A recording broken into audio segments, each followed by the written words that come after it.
DJ Kanchan Raj Hajipur राजा सुनबरसा थाना चौक। कहाँ जाइ छी रोजे रोज ककरा खिलाबै छी भोज।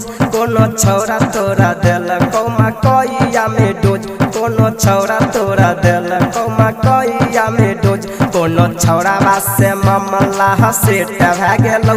जे कुमारे में छौरी तोरा पेट भए गेलौ। जे कुमारे में छौरी तोरा पेट भए गेलौ। डीजे कंचन राज हाजीपुर वैशाली।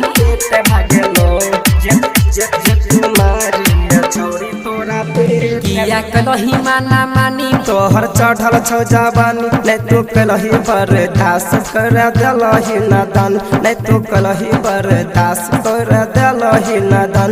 किया सोचे में छौरी तोरा लेट भए गेलौ। जे कुमारे में छौरी तोरा पेट भए गेलौ। जे कुमारे में छौरी तोरा पेट भए गेलौ। डीजे कंचन राज हाजीपुर वैशाली।